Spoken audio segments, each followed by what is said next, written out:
بسم اللہ الرحمن الرحیم۔ اللہ اللہ کرنے سے اللہ نہ ملے، اللہ اللہ کرنے سے اللہ نہ ملے، اللہ والے ہیں جو اللہ سے ملا دیتے ہیں۔ السلام علیکم ورحمۃ اللہ۔ سوشل میڈیا سے جڑے ہوئے دوستوں، آداب۔ میرا نام ہے وسیم شاہ۔ تمام خوبصورت سماعتیں اور وہ تمام حسین نگاہیں جو مجھے اس وقت دیکھ اور سن رہی ہیں، ان سبھی کے لیے میری جانب سے بیسٹ وشز۔ خوش رہیں، شاد رہیں، جہاں بھی رہیں، آباد رہیں، آمین۔ دوستوں، آج کی ویڈیو میں شیئر کرنے لگا ہوں آپ سے اولیاء کرام کے کچھ مختصر واقعات۔ وہ اولیاء کرام جنہوں نے اپنی زندگی اللہ اور اس کے رسول صلی اللہ علیہ وسلم کی اتباع اور خوشنودی میں صرف کر دی۔ وہ اولیاء کرام جنہوں نے محبت الہی اور عشق رسول صلی اللہ علیہ وسلم کا بہترین نمونہ پیش کیا۔ وہ اولیاء کرام جنہوں نے مخلوق خدا کی ہمیشہ رہنمائی کی، خیرخواہی کی، خدمت کی، بھلائی کی اور ان سے محبت کی۔ اور وہ اولیاء کرام جنہوں نے اپنے نفس سے اور لشکر شیطان سے اعلان جنگ کیا۔ وہ اولیاء کرام جو آج بھی فیض کا ایک جاری و ساری سمندر ہیں۔ آج کا جو پہلا واقعہ ہے، وہ واقعہ حضرت خواجہ غریب نواز معین الدین چشتی رحمۃ اللہ تعالی علیہ کا ہے۔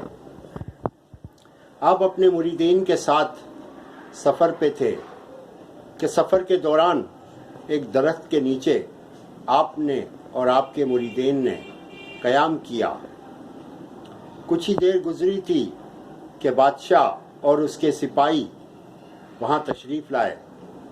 بادشاہ کے سپاہیوں نے آپ سے کہا کہ آپ اس مقام سے اٹھ جائیں، یہاں پر بادشاہ کے اونٹ بیٹھیں گے۔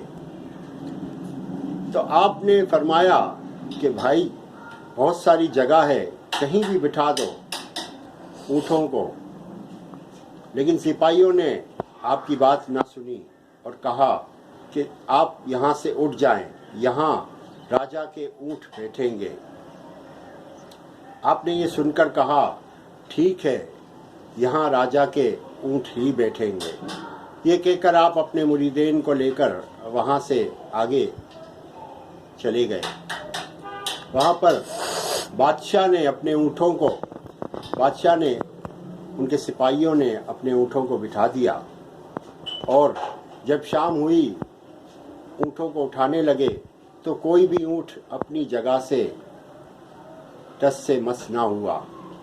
بہت کوششیں کی، ان کو مارا، دھکے دیے، ڈرانے کی کوشش کی، لیکن اونٹ تھے کہ اٹھنے کا نام نہیں لے رہے تھے۔ سپاہی پریشان ہو گئے اور بادشاہ کے پاس پہنچے اور سارا واقعہ سنا دیا۔ بادشاہ نے کہا اونٹوں سے پہلے یہاں کون بیٹھا تھا؟ سپاہیوں نے کہا ایک درویش تھا، اپنے کچھ ساتھیوں کے ساتھ بیٹھا تھا۔ بادشاہ نے کہا یقیناً تم لوگوں نے ان کے ساتھ بدتمیزی کی ہوگی، ان کی بے ادبی کی ہوگی۔ جاؤ اس اللہ کے ولی کو ڈھونڈو اور اس سے معذرت چاہو۔ سپاہی دوڑے دوڑے گئے، بہت آگے جا کر ان کو خواجہ غریب نواز معین الدین چشتی رحمۃ اللہ تعالی علیہ اپنی مریدین کے ساتھ تشریف رکھے ہوئے تھے۔ سپاہی جا کر ان کے قدموں میں گر گئے اور ان سے معافی چاہی آپ نے کہا آپ نے ان کو معاف کر دیا اور پھر جا کر اونٹ اپنی جگہ سے اٹھ گئے۔ سبحان اللہ۔ آج کا دوسرا واقعہ حضرت بابا فرید شکر گنج رحمۃ اللہ تعالی علیہ کا ہے۔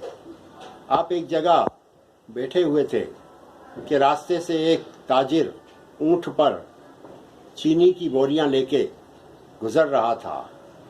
آپ نے پوچھا ان بوریوں میں کیا ہے؟ اس تاجر کے دل میں بے ایمانی جاگی اور اس نے آپ سے دل ہی دل میں اس نے سوچا کہ اگر میں کہوں گا کہ اس میں چینی ہے تو ہو سکتا ہے کہ یہ مجھ سے کچھ چینی مانگنے کا تقاضا کریں، لہٰذا اس نے جھوٹ بول دیا کہ حضور اس میں تو نمک ہے۔ آپ نے کہا اچھا ٹھیک ہے پھر نمک ہی ہوگا۔ اس کے بعد وہ تاجر وہاں سے چلا گیا۔ جب اپنے مقام پر پہنچا تو اس نے بوریاں کھولنی چاہییں تو دیکھ کر حیران رہ گیا کہ ان ساری کی ساری بوریوں میں نمک موجود تھا۔ اس کو خیال آیا کہ میں نے اس اللہ کے ولی سے، اس درویش سے جھوٹ بولا تھا، یہ مجھے شاید اسی کی سزا ملی ہے۔ وہ اسی دم دوڑا ہوا حضور کی خدمت میں حاضر ہوا اور کہا حضور مجھ سے غلطی ہو گئی ہے، میں نے آپ سے جھوٹ بولا تھا، ان بوریوں میں چینی تھی، نمک نہیں تھا۔ آپ نے کہا اچھا ٹھیک ہے۔ آپ نے اسے معاف کر دیا اور کہا کہ اچھا ٹھیک ہے اس میں پھر چینی ہی ہوگی۔ جیسے ہی تاجر وہاں جا کر دیکھتا ہے تو بوریوں میں دوبارہ سے چینی ہی موجود تھی۔ سبحان اللہ۔ امید کرتا ہوں کہ آج کے یہ واقعات اور آج کی یہ ویڈیو آپ کو پسند آئی ہوگی۔ بشرط حیات و درست کیے حالات، انشاءاللہ پھر ہوگی آپ سے جلد ملاقات۔ طالب دعا وسیم شاہ۔